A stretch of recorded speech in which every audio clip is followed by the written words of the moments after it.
বাসি ভাত ফেলে না দিয়ে ঠিক এভাবে কিন্তু একটা রেসিপি বানিয়ে নিতে পারেন, খেতেও কিন্তু বেশ ভালোই লাগবে। যাই হোক, শুরুতেই আমার এখানে কিছু বাসি ভাত ছিল, ভাতগুলোকে আমি সাইডে রেখে দিলাম। আর এখানে আমি আধা কাপ পরিমাণ মসুরের ডাল নিয়েছি, আর সাথে আমি দিয়ে দিচ্ছি 1 কাপ একটু চাল। এবার চাল আর ডালটাকে খুব ভালো করে পরিষ্কার করে নেব।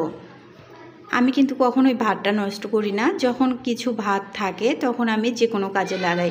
তারপরে চাল ডালটা খুব ভালো করে পরিষ্কার করে এখানে আমি দিয়েছি একটু পেঁয়াজ কুচি, আদা রসুন বাটা দিয়ে দিচ্ছি, লবণ দিয়ে দিচ্ছি স্বাদ মতো, হলুদের গুঁড়ো স্বাদ মতো, মরিচের গুঁড়ো স্বাদ মতো, এখানে ধনিয়া এবং জিরের গুঁড়ো দিয়ে দিলাম। এবার খুব ভালো করে নেড়েচেড়ে আমি এটাকে সিদ্ধ করে নিই।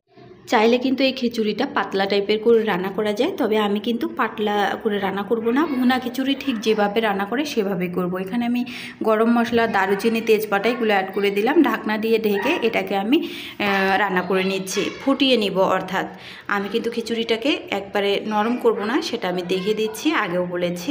যাই হোক, নেড়েচেড়ে দিচ্ছি।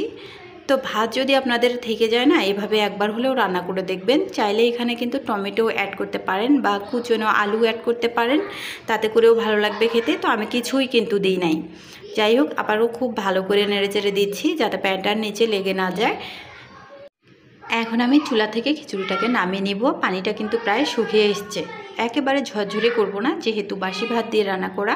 চুলায় একটা প্যান বসিয়ে দিয়েছি, একটুখানি তেল দিয়ে দিয়েছি। ডিম ভাজি দিয়ে খিচুড়িটা পরিবেশন করব, এই জন্য শুরুতেই আমি এখানে একটা ডিম ভেজে নিচ্ছি।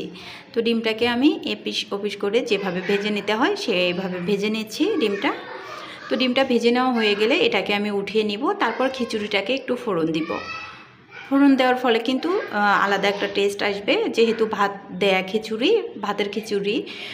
শুরুতে একটু শুকনো মরিচ দিয়ে দিচ্ছি, দুটা ছোট ছোট করে কেটে। শুকনো মরিচটাকে লাল লাল করে ভাজার পর এখানে আমি রসুন আর পেঁয়াজ কুচি দিয়ে দিচ্ছি। এবার এটাকে একদম গোল্ডেন কালার করে ভেজে নিব। অনেক সময় হয় কি, ভাতটা আমরা ফেলে দিই, আসলেই ফেলে না দিয়ে ভাতটা যে কোনো কিছু করে কিন্তু খাওয়া যায়। একটু গোটা জিরে দিয়ে দিলাম, সুন্দর একটা ফ্লেভার আসবে।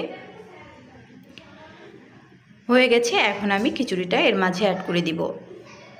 খুব ভালো করে নেড়েচেড়ে দিব, দিয়ে চুলা থেকে নামিয়ে ফেলবো। চাইলে কিন্তু এখানে ধনিয়া পাতাটা অ্যাড করা যেত লাস্ট পর্যায়ে, তাতে সুন্দর একটা ঘ্রাণ আসতো। তবে আমি এখানে ভাজা জিরের গুঁড়ো দিয়ে দিব। এখন কিন্তু খিচুড়িটা চুলা থেকে নামিয়ে ফেলবো, একদম রেডি। এটা খাওয়ার জন্য রেডি হয়েছে। সবশেষে ওই যে বললাম না, একটু জিরার গুঁড়ো দিয়ে দিচ্ছি। রেসিপি ভালো লাগলে শেয়ার করে দিবেন। ফেসবুক থেকে যারা দেখছেন, ইউটিউব থেকে দেখলে প্লিজ আমার চ্যানেলটি সাবস্ক্রাইব করবেন। ভিডিও দেখার পর আপনার কাছে যদি মনে হয় একটুও ভালো লেগেছে, তাহলে ভিডিওটিতে প্লিজ একটা হলেও লাইক কমেন্ট করবেন। নামিয়ে নিয়েছি, পরিবেশন করে দেখিয়ে দিচ্ছি। গরম গরম খেতে কিন্তু জাস্ট অসাধারণ। আপনি বুঝতেই পারবেন না যে এটা ভাত দিয়ে রান্না করা খিচুড়ি। চাইলে শুধু এই ভাতটা দিয়েও খিচুড়িটা রান্না করে নিতে পারেন। এই খিচুড়িটা পাতলা টাইপের করেও রান্না করা যায়, তবে আমি ঠিক এইভাবে রান্না করেছি। আমার ছেলে আবার পাতলা টাইপের খিচুড়ি পছন্দ করে না। যাই হোক, সাথে একটু জলপাই ভর্তা নিয়েছি, খেতে আমার কাছে বেশ লেগেছিল। রেসিপিটা দেখার জন্য অসংখ্য ধন্যবাদ। আল্লাহ হাফিজ।